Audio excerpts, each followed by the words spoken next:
भाई साहब ने एक बात कही थी कि प्रिया, ये आरएलपी पार्टी तुम्हारा परिवार है और ये तुम्हारा घर है, मैं तुम्हारा भाई हूँ। तुम्हें मेरी जब भी जरूरत हो एक बार आवाज देना, मैं तुम्हें जरूर तुम्हारी एक आवाज में आऊंगा। मुझे दिल से सच में अच्छा लगा था जब भाई साहब ने एक बार बोला था कि प्रिया तुम बॉडी बिल्डर हो और तुम एक बात बताओ, ऐसी कोई गोली आती है जिससे भूख खत्म हो जाए?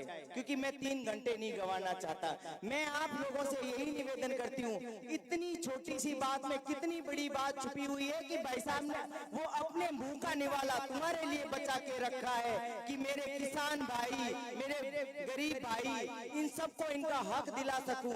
वो रात में सोना नहीं चाहते क्योंकि आपको सुला के वो आप लोगों के लिए जग रहे हैं कि आप लोग चैन की नींद सोएं।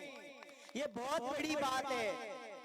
और जब तक आप बोतल को वोट देके मजबूत नहीं बनाओगे, भाई साहब अकेले कुछ नहीं कर सकते। आपके आशीर्वाद के बिना हम लोग कुछ नहीं है, महिलाएं सेफ नहीं है। मणिपुर में इतना बड़ा कांड हो गया, हम भी महिलाएं हैं। एक बार सोच के देखो उस महिलाओं पे क्या बीतती है। जब उन महिलाओं पे बीतती है तो एक रोंगटा हमारा भी खड़ा होता है कि हम भी एक महिला हैं। आज ये वहां हुआ है, कल ये राजस्थान में होगा। और मैंने ये लाइव में बोला था कि ये दिन दूर नहीं है, ये राजस्थान में देखने को मिला था।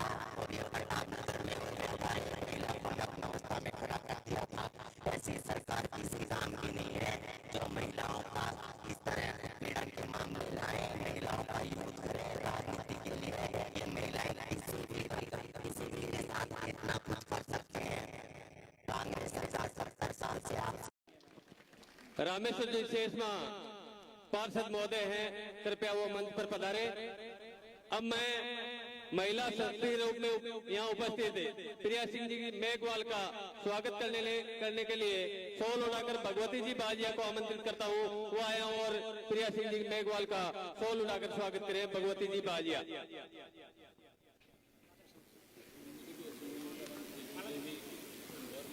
और बावरी देवी रेकर, तीजू देवी जी वर्मा और बावरी देवी जी रेकर चुंदड़ी से कवाटी का प्रतीक है, उसको उठाकर प्रिया सिंह जी मेघवाल का स्वागत करेंगे।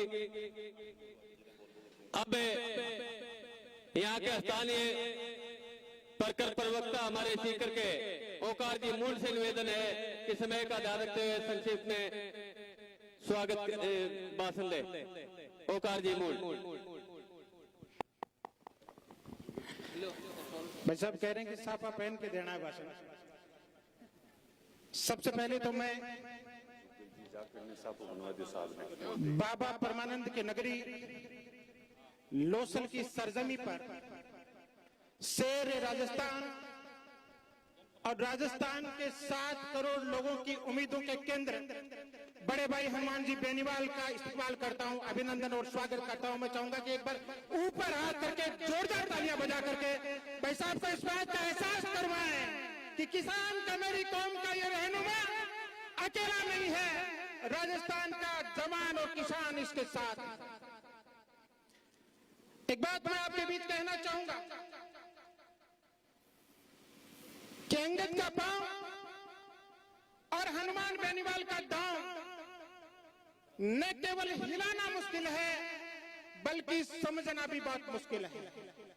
हनुमान की चाल को और हनुमान के राजनीति के दांव को बड़े बड़े राजनेता भी आज तक नहीं समझ पाए हैं। इसलिए मेरे किसान भाइयों, मेरे नौजवान दोस्तों, हनुमान जो भी चाल चलता है, हनुमान जो भी कदम उठाता है, हनुमान जो भी स्टेप लेता है, मैं आपको भरोसा दिलाता हूं कि वो किसान के हित में होगा, वो नौजवान के हित में होगा, वो इस राजस्थान के हित में होगा। हो सकता है हमें उसे समझने में टाइम लग जाए। इसलिए 2023 के चुनाव तक हनुमान जी ने जो कह दिया उसे ब्रह्म वाक्य मान करके हमें इनके साथ कंधे से कंधा और कदम से कदम मिला करके चलना। मैं धन्यवाद देना चाहूंगा बहन प्रिया जी को। आप जैसी मजबूत मातृशक्ति ने आदरणीय हनुमान जी साहब के साथ कंधे से कंधा और कदम से कदम मिला करके चलने का जब निश्चय किया तो ये मातृशक्ति भी इन सभाओं में जुटने लगी और इन्होंने भी ये ठान लिया। जब फोटोज में देखते हैं कहीं 90 साल की मातृशक्ति सिर पर हाथ फेर रही है, जैसे खुद के बेटे के ऊपर हाथ फेर करके ये कैरियों के मैदान में जाओ और जीत करके आ। इस तरह की मातृशक्ति का आशीर्वाद आदरणीय हनुमान जी भाई साहब का सही संबल है, सही हिम्मत है।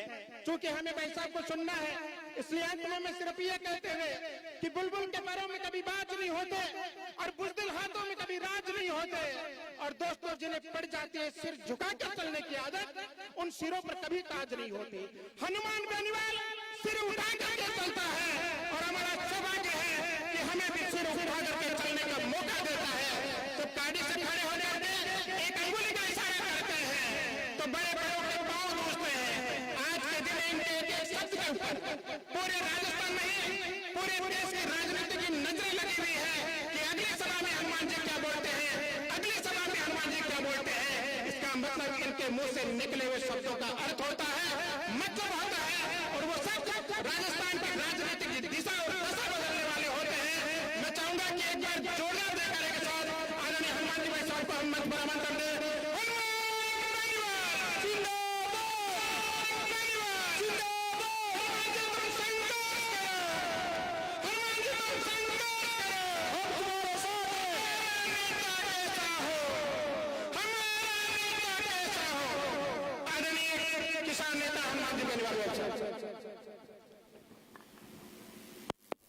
लोकसभा की सभा के अंदर 2-3 जोरदार जयकारे लगाए। जय बोले महाराज की जय हो, जय बोले राजा पीर की जय हो, जय बोले परमानंद जी बाबा की जय हो, सालासर दरबार की जय हो। लोकसभा के अंदर जो जन सैलाब सत्ता संकल्प यात्रा को आशीर्वाद देने के लिए यहाँ पर उपस्थित हुआ, मातृशक्ति, मेरे छोटे भाई और आरपी का पूरा परिवार, मैं धन्यवाद दूंगा। सीकर की इस वीर माटी को, सीकर के नौजवानों का, जिन्होंने विश्वविद्यालय से लेकर विधानसभा और लोकसभा शपथ जो मैंने शपथ तय किया उसमें हमेशा अपना योगदान दिया। मुझे आज भी याद है जब सीकर के अंदर हुंकार रैली हुई थी, उसकी चर्चा देश के अंदर हुई थी, उस मैदान को भर दिया जिसे भरना असमर्थ था, सोच कोई नहीं सकता था। प्रधानमंत्री जहाँ रैली करते हैं वो कुर्सियां लगा करते हैं, लेकिन सीकर की जो रैली थी वो बहुत ऐतिहासिक रैली थी, उसके चर्चे देश भर के अंदर हुए थे। शेखावाटी जहाँ पर मैं खड़ा इस प्रदेश को शिक्षा के क्षेत्र में आगे ले जाने का अगर प्रयास किया, मुझे वो दिन भी याद है जब 30-35 साल पहले गांव में एएनएम हुआ करती थी, वो सब केरल के बच्चे होते थे, केरल की बच्चियां थी। हम आगे बढ़े, सीकर जुन्नू की हमारी बेटियों ने आगे बढ़े, इस प्रदेश के कोने कोने के अपनी सेवाएं दी शिक्षा के क्षेत्र में।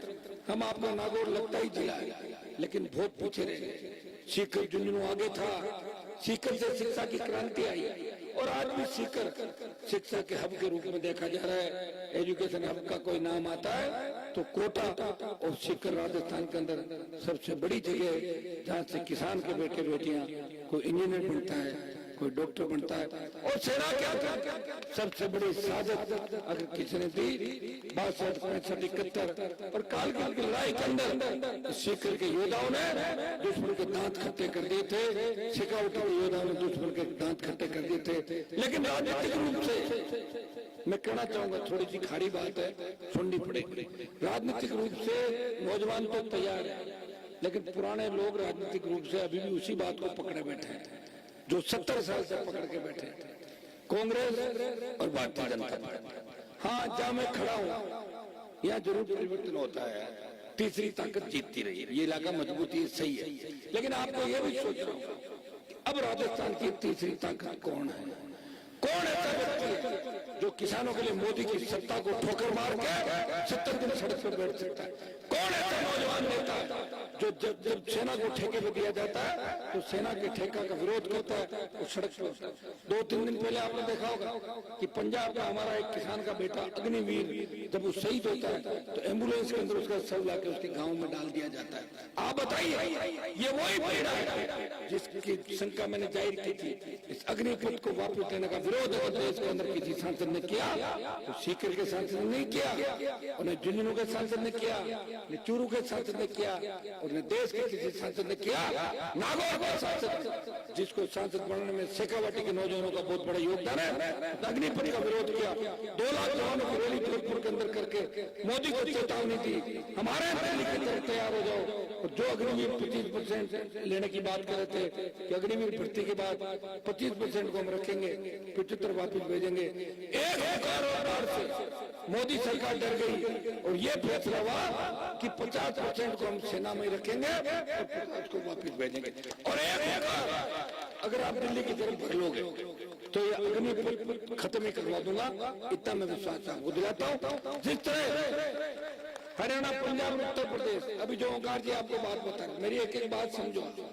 हरियाणा, यूपी, पंजाब और दिल्ली के किसान नेताओं ने मेरे से संपर्क किया था। उन्होंने मुझे कहा कि हनुमान जी लड़ाई हमने लड़ी, हमारे किसान नेताओं ने लड़ी, और ये सही बात है। हमने हमेशा उन्हीं के नारे लगाए। प्रधानमंत्री, उप प्रधानमंत्री बने तो हरियाणा, उत्तर प्रदेश के किसान नेता ही थे, राजस्थान के नेता वहां तक नहीं पहुंचे थे। उन्होंने कहा कि राजस्थान के किसान अगर इस किसान आंदोलन में हमारा साथ देते और आप मोदी को छोड़ दो तो हम सारा ऋण उतरावा मानेंगे, राजस्थान को भी वही सम्मान देश में मिलेगा तो हरियाणा, उत्तर प्रदेश को मिलेगा। मैंने कहा आपके बहुत से नेता हैं, 20-30 सांसद है आपके, उनसे छोड़ो। बोले कोई नहीं छोड़ रहा, आपके अंदर वो जज्बा है, वो ताकत है, आप तेजा जी के भक्त हो, मोदी की सत्ता को ठोकर मारो। भाई मैं चाहता तो मंत्री बन सकता, मंत्री बन के चार्टर में उठता, आ जाता, कुछ फौज मेरे पीछे पीछे भी दौड़ती, अभी दौड़ रहे नहीं दौड़ रहे कांग्रेस बीजेपी के अंदर। देखो आप, सुबह दुपट्टा कांग्रेस का, शाम को भाजपा का, शाम को भाजपा, सुबह कांग्रेस। कोई किसी के पीछे भाग रहा, कोई किसी के पीछे भाग रहा। मंत्री बन के भी नहीं, एक 2 बार बन गए, फिर भी उनकी इच्छा है कि और, लेकिन मुख्यमंत्री वो नहीं बनना चाहते, मंत्री बनना ही चाहते हैं। उनकी सोच मंत्री की। हनुमान बेनीवाल ने कहा कि अगर मेरे मैदान से किसान कौम अगर ऊपर उठती है, मेरे मैदान से अगर मोदी झुकता है तो मेरा मैदान ले लो और NH-8 को जाम करके मोदी की सत्ता छोड़ के सड़क पर कोई सांसद आया, वो नागौर का सांसद था। ले भाइयों, ये अपील करना आया हूं आपके भी कि हर वर्ग, जवान, किसान, बढ़ती महंगाई, बेरोजगारी और प्रदेश में बढ़ते अपराध, गैंगवार की घटनाएं, जब किसान के बेटों के सीने पे गोलियां चल रही थी, वसुंधरा किसान के बेटों को मरवा रही थी, दूसरे दल मरवा रहे थे, कोई नहीं था, एक व्यक्ति था, वो जान हथेली पे लेके कौम और किसान की लड़ाई लड़ रहा था। वक्त आ गया, वोट की चोट से सत्ता का संकल्प लेके आगे बढ़े। वोट तो देते आए लगातार लंबे समय से, वोट आएंगे, चले जाएंगे, लेकिन उम्र वापस नहीं आएगी। कोविड के अंदर 50 लाख लोग चले गए, हमारी भी उम्र धीरे धीरे बढ़ रही है। अब की बार अगर अच्छी सीटें नहीं आई, सीटों से तो एनर्जी मिलती है, मिलती नहीं मिलती। पिछली बार 3 नहीं आती, तुम्हें पार्टी बना के लड़ नहीं पाता। और अब की बार मैं इतना ही विश्वास आपको दिलाता हूं, मारवाड़ के अंदर आलू तूफान चलेगा और सीकर में सुनामी चलेगी। ये मुझे आप सोच करें। हनुमान सीकर जिले से जो आपने बलिदान दिया वो वैसे नहीं जाएगा, वोट तोड़ से हम आपका साथ देंगे। मैं विश्वास रखता हूँ, उम्मीदवार आप तय करोगे, मेरे उम्मीदवार तय करेंगे। कोई स्क्रीनिंग कमेटी नहीं है, दिल्ली में कोई मीटिंग नहीं कर रहा हूँ। अभी अमृत में सारे लोग बात कर रहे थे, मैंने कहा भाई साथ में बातचीत भी कर लो, किसको कहां से लड़ाना है, अपने भी सूची जारी करनी पड़ेगी। अपनी पार्टी है, देश की नजर है। कई लोग बाहर से आए थे, पार्टियां बनाएंगे, लड़ेंगे, खुश हो गए सारे घूम रहे बात करने के लिए। स्थिति तो नहीं लड़ सकते, लड़ने के लिए ग्राउंड चाहिए, ग्राउंड नहीं, बिना ग्राउंड वाले लोग लड़ाई नहीं लड़ सकते। मैंने पहले ही कहा, मैंने कहा जब हम यूपी हरियाणा के अंदर तुम्हारा ध्यान रखते हैं, तुम्हें राजस्थान के अंदर उस व्यक्ति का ध्यान रखना चाहिए जो किसान की लड़ाई लड़ रहा है। तुम तो व्यापारी हो, व्यापार में जहाँ घाटा नफा उसी तरह व्यापारी चल पड़ा। व्यापारियों के साथ कैसे गठबंधन हो सकते, हो ही नहीं सकते। इसलिए मैं आपको आह्वान करता हूँ, समझे, हर बात को समझे, आपको तय करना। मेरा टिकट जो बांटने का फार्मूला वो आप लोग हो, सर्वे मैं भी करवा रहा हूँ, मैं को ऐसे ही थोड़ी बैठा हूँ। लेकिन आई सही है, साधन संसाधनों की कमी है। 70 साल बीजेपी कांग्रेस से राज किया, अथाक पैसा उनके, मोदी के पास तो वो ताकत है, ईडी भेजता है, सीबीआई भेजता है, उसको पता है कि कौन से दिन किस नेता की फोटो आनी है और कौन से दिन किसकी तलाशी लेनी है। जो चुनाव आगे आ रहे हैं, ईडी नागौर से सीकर की ओर बढ़ रही है, आ गई ना सीकर की तरफ। मुझे लग रहा है धीरे धीरे वहां पहुंच जाएगी, जहाँ की उम्मीद है आप सबको जाएगी वहां, उनका काम है ये। और गहलोत की एसीबी और सीआईडी सीबी भी वही पहुंचेगी, आप देख रहे थे। तो इनके पास ये हथियार है, मुझे भी तंग कर रहे हैं, आप देख रहे हो। एक व्यक्ति वोट मांगता घूम रहा है, कभी प्रशासन आगे आ जाता है, कभी कोई आगे आ जाता है। आप बताइए, डीजे बजाना, खुशी मनाना, चुनाव में डीजे नहीं बजेंगे तो कहां बजेंगे? शादी में डीजे नहीं बजेंगे कहां बजेंगे? लेकिन हर चीज पे हनुमान बेनीवाल को तंग परेशान करना। मैं बच्चों को ये सीख देता हूँ, हमें कानून और आचार संहिता की पालना करनी है, उलझना नहीं है, झगड़ा नहीं करना, नशे से दूर रहना है। कई ऐसा नहीं हो, लोग ये कहते हैं कि हनुमान जी ने बच्चों को गलत ट्रैक पे ले जाके ये करवा दिया। आपने मुझे लड़ते हुए देखा है, सीकर के अंदर भी लड़ते हुए देखा है, कभी लाठी गोली नहीं चलने दी राजस्थान के अंदर। इससे बड़ी क्या बात होगी कि किसी भी किसान के बेटे पे झूठे मुकदमे भी नहीं लगने देंगे। लगे मैंने मेरे फूल ले लिए और खत्म हो गए वो मुकदमे। बात करते लड़ा कैसे नहीं लड़ा, ये बातें अंदर की सारी बातें। तो भाइयों एक आह्वान करूंगा, ये सत्ता संकल्प इसका नाम इसलिए दिया कि हमें व्यवस्था बदलनी। व्यवस्था कैसे बदलनी आप बताओ। रोज आप परेशान, सांप चोरी हो रही है, वाहन नहीं मिल रहा है, छोटे बच्चों के साथ जिस तरह बलात्कार की रेप की घटनाएं हो रही हैं, गरीब को मार के फेंक दिया जाता है, गैंगवार हो रहा है, बेरोजगारी बढ़ रही है, किसान कर्जे के बोझ के तले आत्महत्या कर रहा है, नशा बढ़ रहा है, सशक्त लोकायुक्त नहीं, नेताओं को पैसे खाने की छूट है, बड़े अधिकारी मगरमच्छों को पैसा खाने की छूट है, गरीब अगर थोड़ी सी बिजली चला लेगा, अपने खेत में पत्थर निकाल लेगा, इलीगल माइनिंग हो गई, वीसीआर कर दी, मुकदमा दर्ज कर दिया। इस व्यवस्था को बदलना है। टोल किस बात का टोल? 100 रुपए डीजल पेट्रोल के ले रहे हो, जब डीटीओ ऑफिस में रजिस्ट्रेशन कराते हैं गाड़ी का पैसा ले रहे हो, फिर टोल किस बात का? टोल राजस्थान फ्री बिजली किसान को इसलिए मिले, फ्री बिजली कारण भी बता दूं, विंड एनर्जी, सोलर एनर्जी के बाद सबसे ज्यादा बिजली उत्पादन करने वाला राज्य होगा राजस्थान आगामी 1-2 साल के अंदर। इसलिए हम कहते हैं कि हमारे किसानों को फ्री बिजली मिले और घरेलू उपभोक्ताओं को आधी दर पर बिजली मिले। ये हनुमान बेनीवाल कहता है। मेरा घोषणा पत्र 2-3 दिन के बाद आपके बीच आ जाएगा। मुझे बड़ी उम्मीद है कि शेखावाटी का जवान इस बार अपने भाई के साथ चलेगा। 25 साल मैंने लड़ाई लड़ी, ये 5 साल का तो गाना ऐसे ही चला, 5 साल नहीं सोया, मैं तो 25 साल ही नहीं सोया। अभी गाना चेंज कराओ ओंकार जी, गाने को बदलाओ यार। 15 साल तो आपके साथ दौड़ते दौड़ते हो गई, मुझे साल निकलते पता नहीं लगता। 2 साल कोविड में चले गए, कौन लाया कोविड बताओ? मोदी का भाषण सुना मैंने 2020 में लोकसभा के अंदर गए थे, एनडीए में मोदी भाषण दे रहे थे, हिंदुस्तान में कोविड नहीं आएगा, 150 करोड़ का देश, कोविड नहीं आएगा ऐसे कह रहा था। और 2 महीना लोकसभा चलाई, ऐसा कोविड आया कि कई मंत्री चले गए, कई सांसद चले गए और हमारे जैसे आप जैसे कई लोग मौत के मुंह से वापस निकल गए। ये तो पहला दौर था। और दूसरा दौर जब आया, ऑक्सीजन सिलेंडर के लिए, प्राणवायु के लिए दम तोड़ रही थी जिंदगी। लोग फोन करते थे, बड़े बड़े बेटे को भर्ती करो, तो पैसा तो था लेकिन वेंटिलेटर नहीं था, आईसीयू में बेड नहीं मिल रहा था, रेमडेसिविर इंजेक्शन नहीं था। वो दिन भी हमने देखे। कौन जिम्मेदार है इसके लिए बताओ मुझे? रोक लेते। कई देश वर्ल्ड में ऐसे हैं जहाँ कोविड गए ही नहीं। क्यों? उन्होंने पहले ही सारी व्यवस्था कर ली। आज पहले से आपने सारी व्यवस्था कर ली यहाँ पे, फिर क्या दिक्कत है? अगर टेंट नहीं लगा होता, स्टेज नहीं होता, मैं अचानक आता तो फिर क्या आप टेंट लगाओ? थोड़ी उस टाइम लग गया। तो ये व्यवस्था अगर पहले होती और जिद करके लोकसभा नहीं चलाता प्रधानमंत्री, तो ये स्थिति देश के अंदर नहीं होती। लेकिन सुनने वाला कौन है? सामने पप्पू और इधर गप्पू। एक पहले रेडियो चलता था, 30-35 साल पहले रेडियो चला करता था। पुराने आदमी को ये तो जानते होंगे, नौर सिंह जी, आप शायद दाढ़ी सफेद, कुछ एज आपकी ठीक लग रही मुझे। एक पहले रेडियो का था, रेडियो का बहुत क्रेज था। ये रेडियो गप्पिस्तान है। अब ये गप सुनाते थे ना, गप झगड़ साहब। एक तरफ है भारतीय जनता पार्टी का गप्पू जो रेडियो गप्पिस्तान, और एक तरफ है कांग्रेस का पप्पू गप्पू के बीच देश है। चाहो कैसे कैसे, लेकिन जब मजबूत नेता है वो पप्पू गप्पू के बीच में भी अपने काम तो निकाल लेते हैं, मजबूती से काम कर रहे हैं। और अगर नहीं मानते हो तो ये तो आपके यहाँ तो पूरी कांग्रेस की सरकार, लक्ष्मणगढ़ जाऊंगा तो पूरी सरकार चल रही है कांग्रेस पार्टी सत्ता में। खींवसर और लक्ष्मणगढ़ का विकास देख लेना, अगर खींवसर में लक्ष्मणगढ़ का कम विकास हो, मैं राजनीति छोड़ दूंगा, और ज्यादा हो तो डोटा से जो कहना चाहता हूँ, फिर आप क्या करे थे 4-5 साल वहां बैठे बैठे, मंत्री भी थे, प्रदेश के भी थे, करा लेता विकास।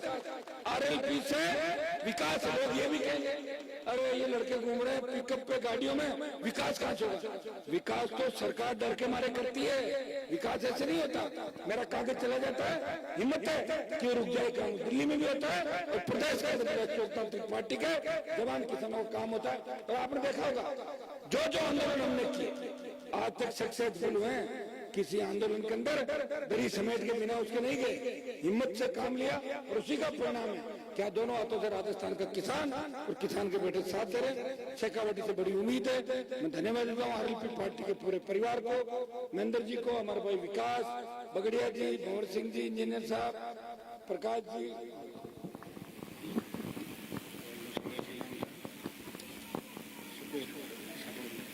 सुखवीर जी, दिनेश, पूरी टीम, शिखर की पूरी टीम, परिवार, किसी का नाम रह गया तो अगली सभा के अंदर ले लूंगा।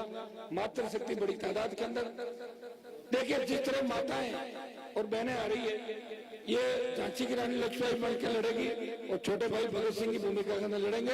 हमें लड़ना है, लड़ोगे आप ही मत छोड़ो। आखिरी चुनाव लड़ाई लड़नी है, उस लड़ाई के अंदर देश में चर्चा चली चाहिए कि राष्ट्रीय लोकतांत्रिक पार्टी ने मजबूत लड़ाई लड़ी। अब राजस्थान बिना क्षेत्रीय पार्टी के नहीं है, अब राजस्थान के अंदर भी तीसरी